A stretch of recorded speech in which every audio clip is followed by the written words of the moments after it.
Hai Nover semuanya, kembali lagi di channel kesukaan kalian, Anomali, wadah di mana horror dan supernatural bertemu menjadi spiritual.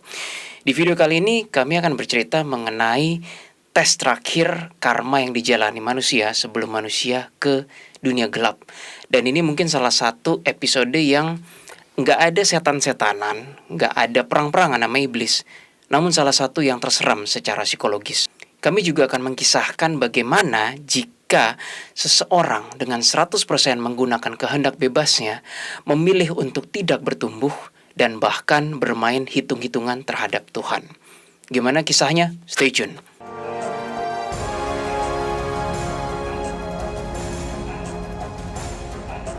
Oke, kita mulai. Seperti biasa, kami bertemu dengan klien ini, sebut saja namanya Angelo, di Mutiara Restoran. Damn it, man, kita harusnya udah mesti di endorse sama Mutiara Restoran. Anyway, sebut saja Angelo. Dia usianya sekitar 30-an tahun, eksekutif muda. Dia pewaris tahta usaha. Dia sudah berkeluarga. Dan apalagi ya? That's it. Itu kira-kira itu aja sih. mengenai Angelo. Angelo itu datang menemui kami sendirian. Dia tidak membawa istri dan anak. Lalu sampailah pada cerita mengenai kantornya, usahanya, ayahnya, dan ibunya. Lalu apa aja sih yang menjadi pertanyaan-pertanyaan klien si Angelo? Antara lain HB, biasa hampir 90% klien Anomali berkata, Anomali bisa nggak ketemu HB, message-nya apa, dan yang lain-lain seperti biasanya. Lalu mengenai papanya, ada apa sih dengan papanya? Karena begini, Anovers, selama beberapa tahun terakhir ini, papanya itu seperti orang linglung. Semua decision makingnya atau pengambilan keputusannya selalu ngawur, ngaco, dan negatif. Jadi pertanyaan Angelo terhadap kami adalah, papaku ini kena gaib nggak? Disantet nggak? Atau kalaupun dulu pernah disantet, apakah ada ampas dan yang lain-lain? Nah, masuklah kami ke hasil scanning kami. Apa yang kami temui? Yang kami temui itu ada gaibnya sedikit. Kami curiga kemungkinan beliau setidaknya pernah ke orang pinter waktu mungkin masih muda gitu ya.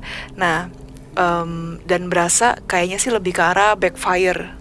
Ketika kami ngelihat foto papanya melalui handphone gitu ya, kami sebagai Anomali selalu ngetesnya dari energi. Dari energi tersebut, apakah orang tersebut dulu pernah disantet, atau masih ada ampas santet, atau saat ini juga lagi dalam serangan. Serangan kita nggak berasa ya? Tidak. Nggak berasa. Ampas juga nggak ada. However, gue yang kaget kayak, waduh, ini kok ada kesannya kayak energi yang backfire, betul yang dibilang Jesslyn. Tapi kita belum tahu itu apa nih. Intinya bahwa gue nanya sama Angelo kayak, Angelo, dulu papa pernah main gak sih? Terus Angelonya jawab kayak, gimana ya Anomali ya, jujur ya, karakter papa itu kalau ngomong susah dipegang. Jadi ngomong A padahal gak jujur, niatnya B gitu. Nah, kami bilang kayak, ini papa kayaknya dulu pernah main, tetapi backfire. Jadi bukan diserang oleh dukun, bukan kena, ada sesuatu yang gak beres. Tapi Anover semuanya, kok gue juga merasa ada energi kubu kanan di sini, seakan-akan kayak ada energi karma in actions. Jadi kayak kami udah mulai hati-hati nih, karena kalau semuanya murni kubu kiri, wah kami happy karena kubu kiri. Tapi kalau udah mulai ada kubu kanan, seperti episode DA di yang tragedi Itaewon, tuh gue mesti hati-hati banget, dan kami mesti hati-hati banget. Nah, mengenai karakter papanya yang kita sebut saja Bapak Suryadi. Oke, deal? Ya, Bapak deal. Suryadi, Aileen ngelihat dari fotonya, Aileen akan menjabarkan gimana sih orangnya, karakternya. Go ahead. Papanya itu tipikal orang yang sebenarnya pemikirannya kusut dan selalu negatif. Dan dia punya problem terbesar adalah orangnya cukup egosentris dan egois. Even ini udah tahap lampu merah. Kenapa? Dia kan seorang ayah ya. Dia mempunyai istri dan anak. Tapi dia lebih mementingkan diri dia sendiri ketimbang keluarga dia. Jangankan keluarga, orang lain pun juga seperti itu. Semuanya hanya demi keuntungan diri dia. Ketika dia berhubungan dengan orang lain, ketika dia transaksi dengan orang lain, ketika dia berbincang ataupun melakukan apapun itu dengan orang lain, dia lebih melihat dari segi bisnis. Memang dia adalah orang pembisnis ya, karena dia kan mempunyai company. Dia selalu memikirkan apakah ini menguntungkan diri dia atau tidak. Kalau menurut dia tidak menguntungkan, ya dia nggak mau peduli, dia nggak mau ambil. Tetapi kalau misalnya itu menguntungkan untuk diri dia sendiri, ini perlu digaris bawah ya, untuk diri dia sendiri, dia mau melakukannya. Meskipun cara itu bukan cara yang halal. Di sini paham? Terus kamu ngeliat ada demand nggak atau gimana waktu itu? Aku ngelihat ada demand, jadi pikiran papa bener-bener kusut banget. Dibuat kayak apa ya, banyak banget pemikiran-pemikiran negatif yang masuk, dan semua pemikiran papa mostly 90% negatif. Ada gangguan demand tapi nggak embat, hanya membisikkan. Nah, Membisikkan. however, setelah Aileen ngomong begitu, gue curiga nih. Karena tanpa bermaksud sombong ya, Novers, biasa kalau ada kubu kiri perdimenan, itu tuh alarm yang paling cepat gue.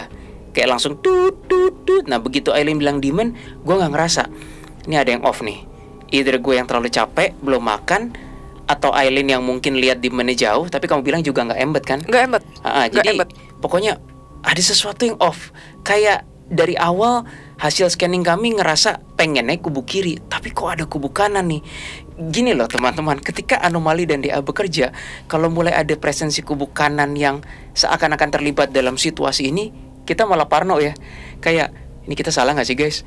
Emang ya Tuhan maunya begini ya? Sebenarnya aku Kesannya lebih kayak gitu. merasa ya, setelah aku pikirin ulang, sebenarnya kita bukan diarahin untuk fokus ke demon-nya sih, tapi fokus ke karma si papa, karena di sini ada karma yang berjalan dari kubu kanan. Tapi waktu di awal-awal masih terlalu prematur kita bilang karma tuh, masih belum jelas. However, si Angelo selalu mengiyakan. Aileen bilang, gini papa, termasuk Jaslyn, papa gini ya, papa gini. Angelo anyway ketawanya sangat contagious sih. Dia kayak gitu, kayak intinya dia memvalidasi gitu loh, papanya memang orangnya seperti itu. Bisa dari kemampuannya dia. Ini bukan kemampuan supranatural ya, tapi lebih ke arah misalnya dia jago dagang, dia merasa dia lebih hebat jago dagang daripada anaknya ataupun orang lain. Jadi nggak ada orang yang bisa ngomongin dia actually. Dan ketika aku ngeliat fotonya juga, ini ada suara dari kubu kanan yang benar-benar langsung ngomong, orang ini tidak seharusnya seperti ini. Orang ini jiwanya mengalami kemunduran, bukan kemajuan. Seharusnya sebagai jiwa, sebagai manusia, semakin kita menjalani proses hidup kita, harusnya kita semakin bertumbuh dong. Tapi ini tidak, dia mengalami kemunduran. Dari sisi egoisnya bertumbuh, dari sisi pridefulnya dia juga tumbuh, dari sisi pikiran-pikiran negatif bertumbuh. Jadi banyak hal yang sebenarnya yang dia lakukan dalam hidup dia itu lebih ke arah yang negatif dan destruktif untuk diri dia sendiri, dan destruktif untuk orang-orang sekitar tanpa dia sadari. Angelo juga sempat cerita ya, papanya suka janji palsu lah. Dia kasih janji manis tapi tidak menepati janji itu. Itu juga yang menjadi problematik dari papanya Angelo. The conclusion is sebenarnya kami akhirnya terpaksa berkata kalimat ini nih. Ya udah Angelo, maaf ya. Walaupun ini papa, tapi sebenarnya papa hatinya tidak baik. Papa bukan orang yang hatinya baik, maaf ya. Tapi ya Angelonya untungnya nyantai. Gak apa-apa, justru aku ingin tahu setransparan mungkin. Makanya aku ingin ketemu kalian anomali gitu. Sebenarnya kita juga belum tahu sih niatnya apa si Angelo. Nanti di belakang kami kasih tahu. Nah, ketika kami udah mematraikan seakan-akan bahwa papa nih hatinya tidak baik, papa bukan orang yang baik, namun juga bukan jahat, tapi gue ulang ya, bukan jahat tapi tidak baik. Buruk gitu loh, kayak miskin seakan-akan hatinya. Barulah Angelo cerita panjang lebar mengenai tadi yang kayak janji palsu. Papanya itu tipe yang begini. Gimana Jess? Kamu ingat gak yang kalau janji karap-karapnya dewe kalau bahasa Jawanya? Oh iya, ntar saya kasih kamu nanti gaji lebih naik lagi. Nah tapi kamu tolong kerjakan ini seperti ini dulu ya gitu. Tapi pada faktanya nggak dinaik-naikin gitu gajinya. Itu salah satu contoh. Dan diundur-undur. Ya, Kasih alasan nggak bisa lah, masih ada ini, masih belum bisa lah naikin gaji karena bla bla bla bla bla. Iya, ada kebutuhan perusahaan, jadi saya belum bisa nih naikin gaji kamu. Nah kayak gitu kurang lebih. Dan dia melakukan itu konsisten tiap kali, Pak Suryadi itu, sehingga menjadi sebuah refleks dan habit yang konsisten. Bayangin guys, gua mau berbohong aja mesti mikir loh. Integritas pikiran, perkataan, perbuatan tuh kami anomali dan DA jaga betul. Gak mungkin 100% sama ya, tetapi ada orang-orang tertentu di muka bumi ini yang pikiran, perkataan, perbuatan terlatih sekali secara profesional bisa gak sama. Kayak udah terbiasa habit gitu loh. Gue tahu dulu karena mantan bos gue seperti itu. Jadi I know ada orang-orang seperti ini. Kirain mantan pacar. Iya, enggak. Yang mana ya? Ada 1, 2, 3, Banyak 4, sih. 5, 6, 7, 8, 9, 10, Taruh 11, uji kakak aja 12, nggak sebanyak 13, mantan. 14. Terusin editor sampai. Well, seiring berjalannya waktu, terus kan kami sambil makan sambil ngobrol mengenai ya kebiasaan buruk bapaknya, kejelekan bapaknya, divalidasi oleh Aileen, validasi oleh Angelo dan seterusnya. Itu gue diem tuh, karena gue terus-terusan nganalisa, nih ada yang off nih, kenapa kubu kanan dan kiri bercampur banget di sini kan? Tiba-tiba ada suara dari itu kan, Hades kan? Iya, Gimana? tiba-tiba ada suara dari Hades, terus udah gitu bilang kayak gini. Dia itu maksudnya Pak Suryadi ya. Kalau tidak berubah, maka dia akan masuk dalam daftar dunia gelap. Nah, Namun belum dimateraikan. belum. Belum. Cuma gitu doang Hades ngomongnya. Sontak dong guys, gue nggak terima. Nggak terimanya gini, kayak gue pikir orang yang masuk dunia gelap tuh yang udah keterlaluan deh, menghilangkan nyawa orang lah, merugikan orang banyak lah, yang pokoknya somplak to the maximum level lah gitu. Kok keren ya, somplak to the maximum level. Whatever. Nah tapi ini kayak seperti yang gue bilang, Pak Suryadi bukan orang jahat, namun memang hatinya tidak baik. Kok seakan-akan langsung dimateraikan ke dunia gelap? Belum dimateraikan. Seakan-akan kayak kalau itu gagal akan dimateraikan ke dunia gelap. Gue nggak terima. Akhirnya gue nanya kan sama akhirnya dijawab sama Keris. Gue bilang kan, Keris kok ada yang aneh sih. Aku pikir manusia tuh harus yang gimana banget. Ini orang yang seperti ini aja kok bisa masuk dunia gelap. Nah waktu itu Keris jawabnya gimana? Terus Keris menjawab seperti ini.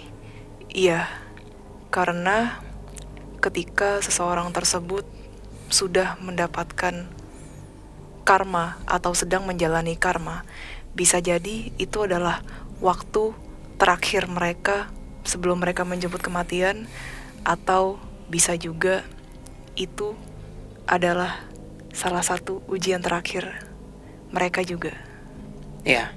Sebelum penentuan. sebelum penentuan. Dan di sini for semuanya baru kali ini gue bulu keruduknya merinding karena walaupun Keris Bulu sudah kuduk. emang kakak bilangnya apa? Bulu geruduk. Seriusan? Masa sih Beneran. editor gue pengen diputar Coba balik. di-replay. Gue gak percaya gue ngomong bulu geruduk. Enggak Coba di replay berkali-kali. Ya udahlah ya, kakak baru sekali ngomong, kamu ngomong salah berkali-kali. Bulu keruduknya merinding. Bulu keruduknya merinding.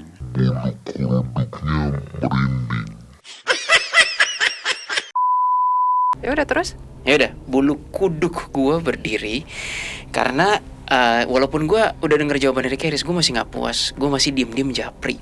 Dan kakak gue yang tersayang itu yang bernama Hades itu menjawab dengan cepat, dan ini yang bikin gue lebih takut lagi karena gini, Willy, kamu tahu tidak bahwa sebenarnya periode ini adalah periode yang paling menentukan. Tetapi gue kayak dikasih analogi, ini seperti ruangan operasi yang kayak di rumah sakit itu guys, yang lampu merahnya nyala tuh, pasien masuk ke ruang operasi Emergency. kan ditutup. Emergency bukan? Bukan ya. Operasi emergency mah ya bisa juga, ICU. tapi enggak, ini operasi, Oh, surgery. oke. Oh, iya. Jadi kayak kalau teman-teman tahu kan, misalnya masuk ruangan, orang nggak boleh ada yang masuk satupun, hanya si pasien dan agen-agen yang bersangkutan alias dokter. Semua keluarga nggak ada yang boleh. Terus lampu merahnya nyala kan. Ketika lampu merah sudah menyala, either that patient make it out or they don't. Bahasa Indonesianya either mereka berhasil melewati surgery itu atau tidak.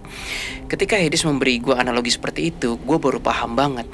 Inilah yang dimaksud momen terakhir yang dokter-dokter tadi itu ibaratnya agen-agen Tuhan. Tidak ada orang apapun yang bisa, manusia apapun yang bisa ikut campur. Dan ketika lagi dijalanin seperti itu, tahapnya tidak ada orang yang bisa ikut campur. That's why gue gak ngeliat ada demon satupun. Karena dengan pola Pak Suryadi seperti ini, harusnya ya menurut kasus-kasus kami sebelumnya secara statistik, itu tuh demon udah di mana-mana. Demon udah nempel lah, udah kayak ayo berbuat ini gitu loh. Jadi Tapi anehnya enggak ya? Anehnya enggak. Jadi bener-bener Tuhan tuh gimana ya, ini pemahaman baru bagi kami juga sih Anovers. Tuhan memberikan sebuah waktu terakhir yang murni tanpa intervensi apapun. Iblis gak bisa sentuh, arka gak bisa sentuh, malaikat gak bisa sentuh. Murni ke jiwa tersebut. Kalau lu berhasil, bagus. Kalau lu nggak berhasil, the end.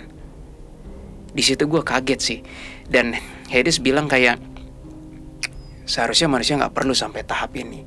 Di situ gue baru ngerti, oh ternyata ada tuh ibaratnya ujian terakhir layaknya surgery room seperti ini, yang ternyata ujung-ujungnya dimateraikan ke dunia gelap. Terus gue iseng lagi teman-teman, gue nanya ke para arcades. Terus ya biasalah, gue juga walaupun ini gue nggak baik-baik amat, nyoba ngehack sinyal gitu kan in the future, nggak bisa lihat teman-teman. Ya kita bertiga nggak ada yang bisa lihat ya. Gak bisa, gak Karena dibolehin. cuma dikasih warning sih. Iya, Angelo nanya, biasalah pertanyaan klien pasti akan bilang ada solusinya nggak? Siapa yang bisa nolong papa? Papa bakal selamat nggak? Di blok semuanya. Di situ kami ngerasa kayak wah gila, ini powerful banget. Nggak ada orang sakti apapun, pertapa sakti apapun yang kami rasa ya bisa nembus informasi itu. Bener-bener Arka aja nggak tahu. Hades bilang ke gue kayak tidak bisa dik. Bahkan aku pun tidak bisa menembusnya. Ini udah kuasa Tuhan itu sendiri. Keris mau ngomong boleh? Boleh. Keris bilang gini, analoginya sama saja seperti bayi baru lahir. Apakah ketika bayi baru lahir sudah pasti mereka muncul dengan ada baju? Apakah orang tuanya sebelum bayinya benar-benar keluar dari, ya entah itu ya aku akan menjelaskan dengan sebutan lubang persalinan, kata Keris. Ketika bayi keluar dari lubang persalinan, apakah mereka sudah pakai baju atau belum? Tidak. Tentu telanjang bukan, kata Keris. Bisa disimpulkan bahwa manusia lahir sendiri, meninggal pun sendiri. Tidak ada yang bisa membantumu kalau sudah di akhirat nanti, kecuali amal baikmu di dunia ini, kata Keris. Dan sayangnya yang aku lihat dari papanya, dia lebih banyak melakukan hal-hal negatif. Dia bukan orang yang jahat yang bertujuan untuk menjahati orang. Tapi dia lebih memikirkan kalau untung ambil, kalau enggak ya udah. Dan itu Tapi kayak udah menjadi moto hidupnya. itu sudah menjadi moto hidup. Jadi Iya. segala apapun yang dia lakukan itu berdasarkan bisnis. Yes. Bisnis. Cuan. Ya. Ya, Dan sebagai contoh masalahnya yang gaji tadi. tanpa dia sadari, mau dia sadari maupun tanpa dia sadari, itu sebenarnya sedikit banyak merugikan orang sekitar Bukan dia. sedikit banyak, Ren. Banget. Keluarga udah dirugikan banget kata Angelo itu. Sampai berantem kok keluarga besar. Jadi maksudnya dia sadar nggak sadar. Iya. Sadar nggak Nggak sadar, sih dia itu. sebenarnya sadar sih deep down. Dia Ya. tahu itu bukan tindakan yang positif untuk dilakukan, tapi dia tetap melakukan. Jadi dia benar-benar bahkan sampai istri dan anak sendiri aja dia tidak peduli. Itu udah benar-benar lampu merah di mana bahkan aku tidak melihat ada kasih di dalam diri dia. Terus bentar. Makanya menurut aku itu menjadi salah satu pertimbangan Tuhan kenapa dia bisa masuk ke dunia gelap. Karena logikanya gini, dia melakukan tindakan buruknya jauh lebih banyak daripada tindakan baik. Itu timbangannya nggak seimbang. Dia Itu sih. memang tidak menghabisi nyawa orang, tidak ngebakar gedung, Tidak. enggak, dia nggak begitu-begitu. Tapi ya, sebagai contoh nih, Anovers semuanya ya, mungkin Anovers bingung, kayak gimana sih orangnya, gue masih belum tahu. Begini, Anovers, gue mencoba menjelaskan. Ketika kita lagi makan, ya udahlah ya. Misalnya menu kita di depan waktu itu ada mapo tahu dan sayur poiling. Actually itu menu yang kami pesen sih. Misalnya ada mapo tahu sama sayur poiling gitu kan. Kalau kita sebagai orang biasa makan, ya udahlah makan aja lah ya.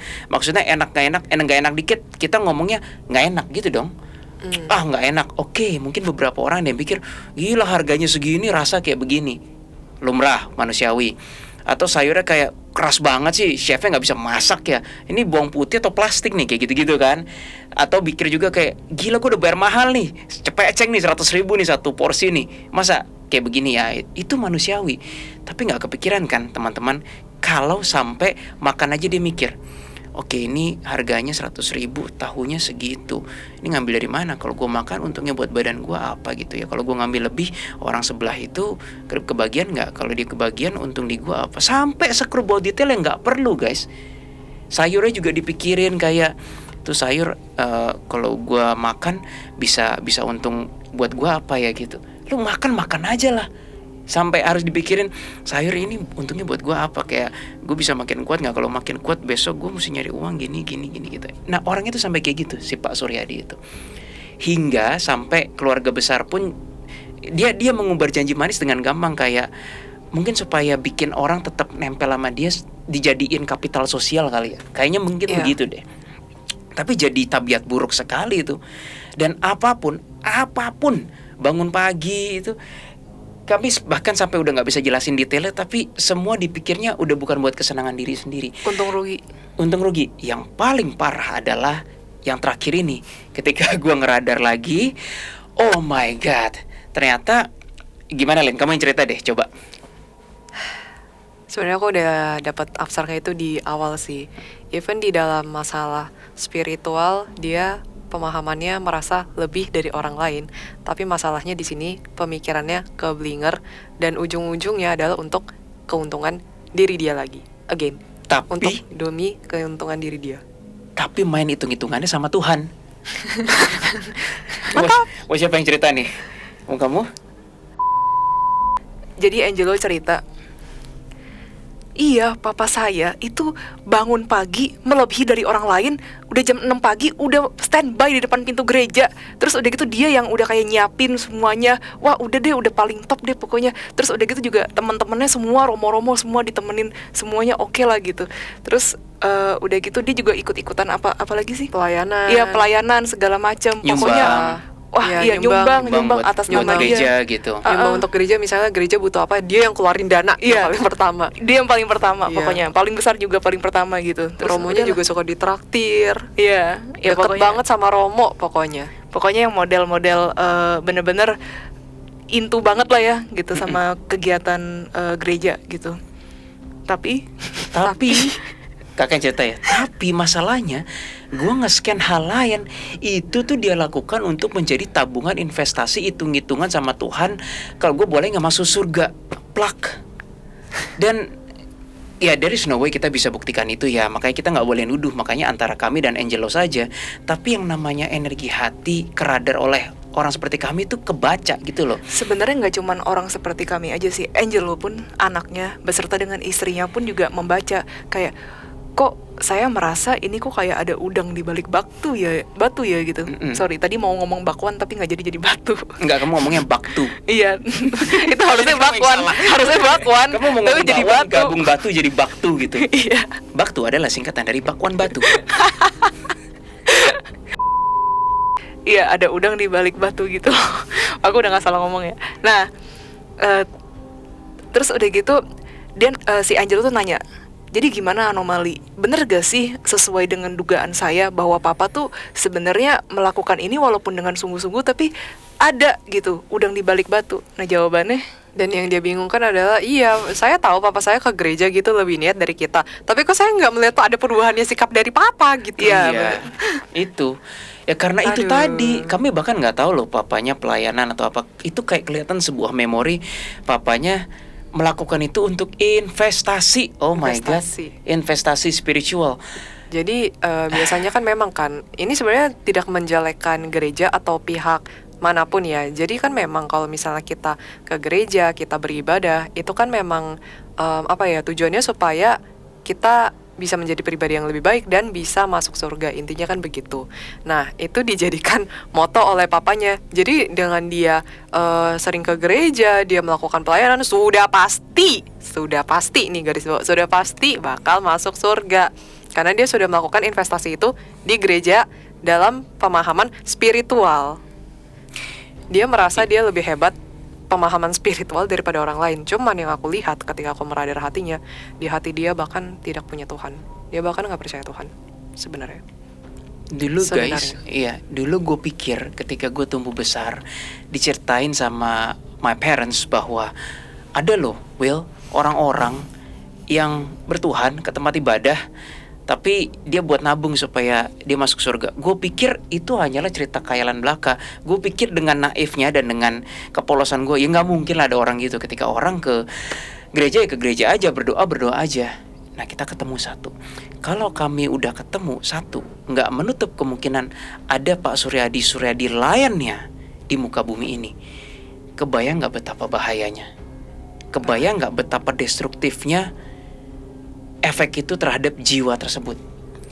Menganggap spiritual, datang ke tempat ibadah, berdoa, melayani di situ bukan sebuah sesi, tapi sebuah investasi. Kebayang nggak bahayanya teman-teman? Ya, kami speechless sih. Biasanya ya Gitu. orang-orang yang kebanyakan aku lihat sih, aku nggak tahu pengalaman kalian gimana. Orang-orang datang ke gereja ingin akhirnya bertobat karena takut masuk neraka, bukan untuk Oh iya. investasi. Bener-bener. Ini kebanyakan. Jadi karena mereka sudah melakukan, mereka akhirnya sadar gitu. Oh iya, aku salah melakukan kesalahan. Tapi akhirnya ke gereja ya ingin bertobat dengan tujuan supaya nggak masuk neraka. Dengan Pak Suryadi ini agak berbeda. Kebalikan. Dia pede, dia sangat amat pede dengan melakukan investasi pasti akan masuk surga karena jaminannya Oke, masuk surga. let me put it this way. Let me put it this way. Kalau orang ke ke tempat ibadah bertuhan karena masuk neraka, itu insurance. Kalau ini untuk investasi, iya itu bedanya. Yang satu insurance, Iya. yang satu investasi. Kalau insurance, men, semua orang banyak, men. Kalau ditanya, kamu takut lo dosa ntar masuk di laknat Tuhan gitu. Banyak guys, itu 80% orang pasti takut dosa. Jadi mereka bertobat karena takut. Ya itu nggak salah ya, tapi itu 80% insurance. Yang investasi kami jarang nemuin guys. Baru kali ini investasi. Gila, main hitung-hitungan sama Tuhan. Lo pikir? Ya itu makanya dia merasa diri dia lebih lebih hebat daripada orang-orang lain, even di dalam pemahaman spiritual. Padahal dia nggak punya Tuhan di dalam hati. Kenapa aku bisa bilang begitu? Bukannya sombong ya, tapi aku merasa ketika Tuhan datang ke dalam diri dia, contohnya mengenai kasih atau apapun itu, dia skeptis dan dia menolak. Dia baru mau percaya ketika dia melihat. Itu kan menurut aku cukup bahaya. Mengenai hal-hal spiritual, tidak semua hal bisa dibuktikan secara nyata, but we believe. Mau tambahan dikit dong. Jadi kami bilang, ini papa nih orangnya cukup rasional dan logis ya. Iya, saking rasional dan logis ya, dan saking untuk kepentingan dirinya semua, investasi dia nggak hanya ke Tuhan, investasi dia ke supernatural yang sebenarnya rasional tapi nggak rasional. Maksudnya gimana tuh Kak Willy? Maksudnya adalah yang seperti Jesslyn bilang, nggak tahu di menit keberapa tadi, misalnya dia pengusaha, ada 5 pengusaha lain bilang kayak, bro, itu tuh gue ke orang pinter di Banten sih itu ya, bener loh, ini gue lagi, terus orang pinter pengusaha B bilang, oh iya orang Banten itu yang namanya ini, orang C bilang, oh iya yang rambutnya gondrong semuanya. Akhirnya si Pak Suryadi, yaudah gue coba deh investasi aja gitu kan. Pengusaha lain bilang itu sama, gue bayar juga. Tipe yang seperti itu, tipe orang yang seperti itu Pak Suryadi. Jadi motifnya udah gue nggak tahu lah, gue speechless kali ini guys, gue speechless gitu. Sebenarnya Keris ada bilang sih mengenai ritual gitu. Jadi misalnya seseorang melakukan ritual doa gitu. Ini doa apapun, agama apapun, terserah gitu konteksnya dalam hal ini. Ketika kamu melakukan sebuah doa, sebuah ritual, tetapi didasari kepentingannya hanya untuk investasi dan hati kamu benar-benar tidak tulus, Tuhan pun mengetahui hal itu. Karena aku sudah pernah bilang, bahkan aku sudah sering bilang bahwa Tuhan melihat hati. Tuhan selalu tahu hati. Walaupun orang-orang di luar sana melihatnya itu sebagai sesuatu yang mulia, tapi Tuhanlah yang menentukan mana manusia yang mulia, mana manusia yang tidak. Dan ini juga ada berhubungan juga dengan dosa, kata Keris. Maksudnya di sini berhubungan dengan dosa. Dosa itu hanya Tuhan yang bisa menentukan. Manusia mungkin bisa bilang bahwa dia berdosa, tetapi dosanya berapa persen, berapakah kuantiti yang sebenarnya, itu hanyalah Tuhan yang tahu. Dan apakah dia benar-benar berdosa seperti yang manusia itu bilang? Hanya Tuhan yang tahu, kata Keris. Jadi benar-benar di sini kita semua sebagai manusia tidak bisa membohongi Tuhan, apapun agamamu, kata Keris. Aku boleh tambahin dikit? Boleh sih. Seharusnya manusia ketika beribadah dimanapun itu, terlepas dari agamanya apapun itu, sadar karena mereka membutuhkan Tuhan. Sadar karena mereka ingin menjadi pribadi yang lebih baik. Sadar karena mereka adalah manusia. Manusia di sini adalah yang aku maksud, kita percikan energi dari Tuhan. Seharusnya kita bisa menyalurkan kasih, kita bisa menyalurkan rasa perhatian perhatian kita. Kita bisa bukan show off sih apa? Mengekspresikan. Bukan mengekspresikan. Bukan show off juga sih, kayak bukan membuktikan juga siapa ya. Oh, menunjukkan kalau kita adalah ciptaan yang berakal. Jadi jangan melakukan tindakan-tindakan yang negatif yang merugikan orang-orang sekitar. Terlebih lagi ke Tuhan.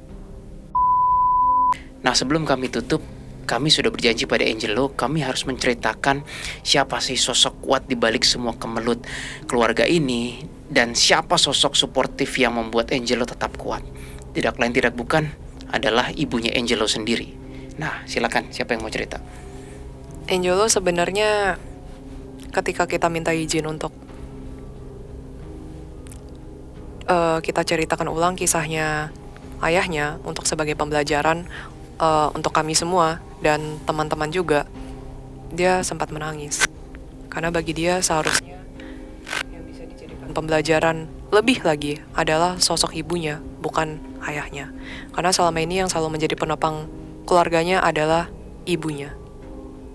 Of course, sebagai seorang anak, Angelo khawatir ibunya juga, karena kan ayahnya seperti itu. Apakah ini akan berdampak ke ibunya atau tidak? Lalu dia menunjukkan foto ibunya, kami radar. Ketika aku radar pertama kali melihat, aku langsung bilang ke dia, ibu sosok yang kuat dan aku sangat menyukai dia. Ibu aman dari sisi gaib ya. Karena ibu pun juga sebenarnya bukan orang yang percaya ke hal-hal supranatural.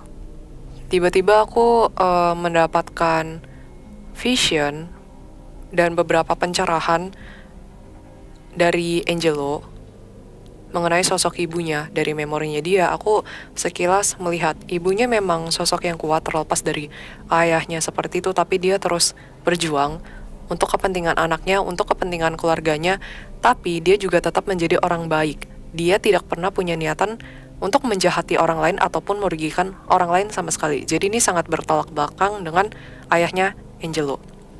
Aku melihat waktu itu vision Angelo masih kecil, seperti usia 8 tahun mungkin. Lalu ibunya mengatakan kepada Angelo, Angelo, ingat ya, kamu harus menjadi orang baik. Kamu tidak boleh berbuat jahat kepada orang lain. Itu akan berdampak kepada kamu. Kamu ketika tumbuh dewasa, jangan jadi orang jahat. Tetap pertahankan untuk menjadi orang yang baik terhadap orang sekitarmu, terhadap keluarga pun, maupun terhadap siapapun itu. Lalu tiba-tiba vision itu berubah lagi ketika Angelo SMP. Ibunya juga mengingatkan hal-hal yang sama kepada Angelo. Ibunya tetap mengingatkan Angelo untuk tetap menjadi pribadi yang baik. Jangan menjadi orang yang jahat. Oke, ibunya mengharapkan Angelo menjadi pribadi yang sukses secara materi, of course. Tapi ibunya juga sangat amat menekankan Angelo supaya tidak menjadi sosok seperti ayahnya, dan dia tetap menjadi orang yang benar-benar baik, memegang kebaikan. Memegang teguh prinsip Ya, kebaikan. memegang teguh prinsip kebaikan itu sendiri. Makanya kenapa Angelo benar-benar aku bisa lihat sih dari air matanya Angelo ketika menetes ketika menceritakan mengenai ibunya. Ibunya adalah sosok wanita yang hebat. Jujur, kami salut dengan ibunya, Angelo. Seakan-akan seperti seorang ibu yang memegang payung, anak-anaknya berteduh di bawah payung tersebut. Makanya di luar sana banyak cerita mengenai cinta ibu, sungguh luar biasa. Ini salah satu kisah yang keren mengenai ibunya Angelo. Di balik kemelutan keluarga ini ada satu sosok wanita yang memang menjadi penopang yang kuat untuk anak-anaknya, untuk perusahaan, untuk keluarganya. Dia benar-benar seorang ibu yang mati-matian demi keluarganya. Applause. Pembelajaran yang aku dapat mengenai kisah Angel, terutama terhadap ibunya, memang situasi sometimes tidak seperti yang kita harapkan, banyak kepahitan. Tapi di situ aku melihat seseorang ketika berjuang itu ternyata bisa, bukan berarti tidak bisa. Dan aku yakin ketika kita punya niatan baik terhadap orang lain, terhadap anak sendiri, terhadap keluarga, Tuhan pun juga ikut menyertai orang tersebut. Karena dari sosok ibunya aku melihat Tuhan sangat amat memberkati perempuan ini, terlepas dari keluarganya seperti itu. Dan banyak sekali kepahitan yang sebenarnya ibunya alami juga. Ibunya bukannya tidak mengalami kepahitan sama sekali ya. Bayangkan mempunyai suami seperti itu yang bahkan cuek dan kadang menyakiti perasaan dia sendiri. Tapi dia tetap berjuang, dia tetap bangkit, dia tidak pernah menyerah. Untuk kepentingan diri dia sendiri, namun juga untuk kepentingan keluarganya juga. Akhirnya setelah sesi sudah mau selesai itu, gue ketika Jesslyn Aileen ngomong bersama Angelo, gue tuh terus-terusan ngorek. Karena sebagai konsultan, kami seperti gak bertugas kalau kami tuh gak memberikan apa yang bisa dilakukan alias solusinya. Akhirnya setelah berdoa panjang lebar, ngehack sana sini, coba gali sinyal kiri kanan, walaupun tidak dibocorkan, namun ada satu harapan, yaitu dari ibunya sendiri alias istrinya Pak Suryadi. Jadi kalau Angelo nanya lagi, anomali solusinya apa? Siapa yang bisa ngomongin bapaknya? Hanya one person, yaitu istrinya sendiri alias ibunya. Walaupun kemungkinannya kecil, namun dengan kemungkinan yang kecil itu Angelo tetap harus mencobanya. Angelo juga nanya kepada kami bahwa bisa gak sih gue lari aja dari tugas ini, kayak perusahaan gak usah gue megang deh, gak usah coba ngomongin bokap gue kayak gini-gini. Ada suara langsung kencang, tidak bisa. Kamu tidak bisa mengendalikan, mengkontrol apapun output terakhir yang akan muncul. Nah, namun kamu tetap harus berjuang sebisa mungkin, itulah tugasmu sebagai human. Jadi ya hanya sampai situ guys. Sebenarnya aku tahu sih kenapa ibunya akhirnya yang ditugaskan. Walaupun itu yang kakak bilang apa? Kecil kemungkinan. The worst apa? The best from the Bahasa worst. Indonesianya pilihan terbaik dari yang terburuk. Jadi si papa itu udah nggak bisa dikasih tahu siapapun, oleh anak yang nggak bisa. Sebenarnya oleh istrinya pun juga kurang bisa. Namun ibunya adalah pilihan terbaik dari yang terburuk. Gitu. Karena mamanya sangat amat tulus. Mamanya punya kelebihan di antara keluarga yang lain, dia punya ketulusan yang sangat amat besar. Even ketika dia melakukan segala sesuatu, memberikan segala sesuatu kepada orang lain, dia tidak pernah meminta balik. Apa namanya? Meminta balik? Apa? Pamrih. Iya, dia tidak pernah pamrih, tapi dia hanya memiliki niat, aku ingin memberi orang ini karena aku ingin melakukan kebaikan. Dan itu yang dibutuhkan oleh jiwa papanya, karena papanya selalu melakukan segala sesuatu hanya untuk kepentingan diri dia sendiri. Dia tidak pernah melakukan segala sesuatu dengan tulus. Itu sih yang aku dapat. Dia tidak pernah melakukan segala sesuatu dengan tulus. Papanya. Oh, oke. Papanya tidak pernah melakukan segala sesuatu dengan tulus. Makanya di situ kenapa mamanya masih ditugaskan oleh Tuhan, masih ditaruh di keluarga itu supaya membantu papanya untuk belajar mengenai ketulusan itu sendiri. Itu yang sangat dibutuhkan. Karena ketika orang bahkan sudah tidak tulus, sedikit pun tidak punya ketulusan dalam hati dan menghitung segala sesuatu berdasarkan keuntungan, kerugian, itu bisa dianalogikan itu bukan jiwa lagi sih menurut aku. Di akhir video ini biasanya kami sering memberikan beberapa poin pembelajaran. Nggak banyak sih, karena udah komprehensif tadi dari ceritanya sendiri, memang udah tersirat poin-poinnya itu. Namun antara lain yang kami bisa share, ketika karma dan kubu kanan sudah beraksi, there is nothing we can do. Tidak ada yang manusia bisa lakukan. Itu sudah, ya udah, kita hanya bisa pasrah. Dan poin yang terakhir ini Analogi yang seperti ruang operasi saat terakhir lampu merah menyala, either people make it out or they do not. Ini adalah sebuah chapter dalam kehidupan manusia yang kami baru temui ini, yang sepertinya sistem itu ada dan bekerja dan dilaksanakan oleh Tuhan, yang kami berharap itu tidak terjadi pada teman-teman semua.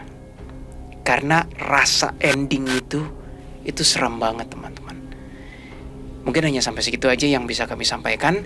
Semoga video ini bisa memberikan value bagi Hanover semua yang menonton.